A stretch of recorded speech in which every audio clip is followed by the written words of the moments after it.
my depression kind of kicked into suicide right around the time my dad got sick at age 14. He came down with adrenal cancer, and that was terrifying. It was one of the scariest moments of my life. And I think that was the first time I cut myself up at age 14. I was terrified about what would happen to my dad. And I think once my parents realized, what was going on in my life, they were scared for me, and I didn't think they knew how to handle it, because I don't think they've ever gone through that. I think maybe once or twice my mom might have, but she didn't suffer from it like I did. And I know my best friend got scared. She was terrified. And, everyone kept saying, well, what would happen to your little brother if you hurt yourself? And that was hard, because if my little brother, who was 10 years younger than me, would have known at 4 years old what was going on, he probably wouldn't have been able to manage. So, that was a little difficult, but I think the worst time I've suffered from my self-harm, my suicidal, my depression, shut the door, was last year in 2012.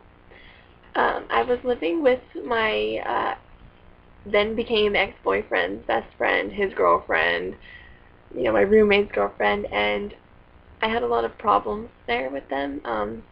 It was really hard because he was the first guy I fell in love with, and he didn't make it any easier on me. He was always there and rubbing it in my face, him and his girlfriend making out, and that was really difficult. That took a really big toll on my life. And I got threatened by a couple of people who knew them, and that was when I started getting scared, and I wound up cutting myself super deep. I took a razor blade one day, and I just was in my room while they were downstairs, and I cut myself, and I couldn't take it anymore. I didn't want to be there. I didn't want to be around him, around her, and I was having problems at work. People, I didn't get along with. I felt like I was being attacked, and so I tried to take my own life. And I remember my friend Ashley actually came over that night, and she picked me up and took me downtown to a mental health facility. That was the second one I've been to. The year before, I had been to a mental health facility for a suicide attempt, which Alicia took me to with her pastor. And it's kind of intimidating. It's it's scary, I think trying to take my life kind of opened up my eyes, because while I was there, we talked about everything I've been through. They talked to me, and they were like, we need to help you, make you better. And the only thing I could think about was how I wanted to get to my parents the next day to see my baby brother. And it made me realize, if I had taken my own life, my baby brother wouldn't have a sister anymore. He wouldn't have an older sister who was there all the time. He'd have our sister Jessica, but she doesn't live here, so she doesn't have that connection with him, because she didn't grow up with him, but I do. And he would have been alone, and I wouldn't have been able to be there for him, and that really hurt, not knowing what would have happened to him. And it's just, it's scary. I went and got help, at the mental health facilities, and they put me on medication. They put me on Zoloft, which helped, but then I would stop taking it, just because I was like, I don't want to go back to the doctor and get another prescription. I don't want to go talk to the therapist. I did everything I could to avoid going to see the therapist. And, because the therapist I was seeing, he wasn't very friendly. I didn't like him. He made me uncomfortable. He was rude to me. Basically trying to make it like it was my fault, everything. And that was hard. It sucked. Because it's not my fault. It wasn't my fault that people picked on me and put me in that mind state of, I'm fat and I'm ugly and I need to go kill myself, because that's what they would do. They would tell me, go kill yourself. You're not loved. You're not wanted. And that wasn't true. Because there are people that love me, obviously. Like Alicia and Desiree and my parents and my cousins and my aunts, even though I don't get along with them all the time. And my sister, they are still family. They still care about me. If I left, they'd be heartbroken. Just because they don't show it all the time doesn't mean that they don't love you. Sometimes people have a hard time expressing their emotions. Others don't. Others are really emotional like me. And I think when I really started to get better was after my last suicide attempt, after realizing that, my baby brother's not going to, I'm not going to be there for him. I think that was the big turning point. And I got a new job that was a full-time job that allowed me to pay my bills properly and move out of that place that I was living to get a better place where I'd be safe and I wouldn't have to be scared or uncomfortable being around there. And that was really one of the biggest turning points.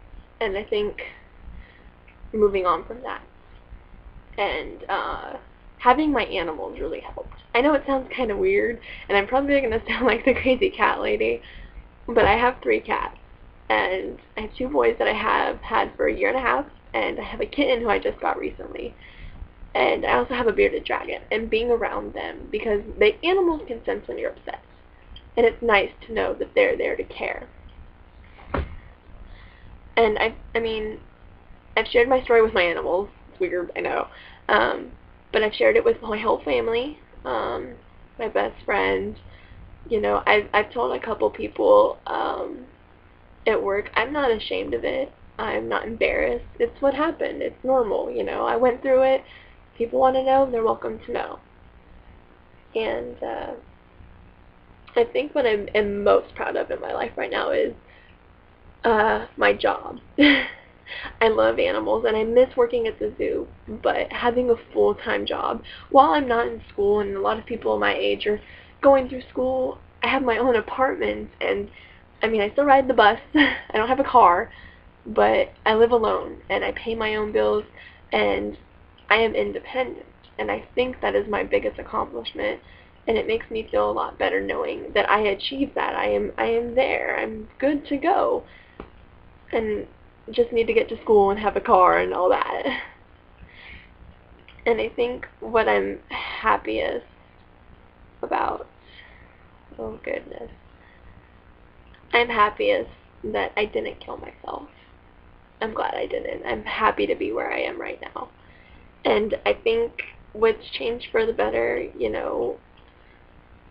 I'm not as depressed anymore. Yeah, I still have bouts of it, and yes, sometimes suicide crosses my mind, and I want to kill myself, and I want to go make myself throw up over my bulimia, because I haven't done that in a year.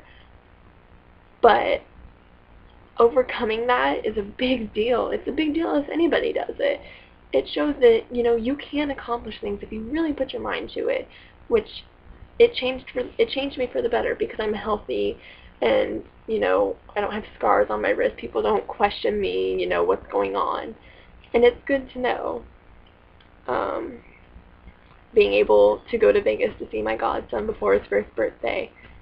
If I had killed myself, I wouldn't have been able to do that. I wouldn't have been able to see my brother become a Weebelo in Cub Scouts. I wouldn't have been able to see my sister's wedding pictures. And that's a big deal. Coming up in August, I don't have anything big going on, but I am throwing a surprise party for my friend Layton. He's 21, so it's a big deal for him, and I'm throwing him a big party he doesn't know. That's pretty much it. Oh, and I'm trying to make a year without self-harming, so that'd be a big deal to do, at least half a year. To anyone who's, watching and is thinking of killing themselves, doesn't want to be here, wants to hurt themselves, don't do it. I know it's tempting. I still get tempted. But people care about you. I don't know you, but I care about you, and it doesn't sound realistic if you're like, oh, no, you don't. But people do. I care. I don't want to see someone die because of bullying.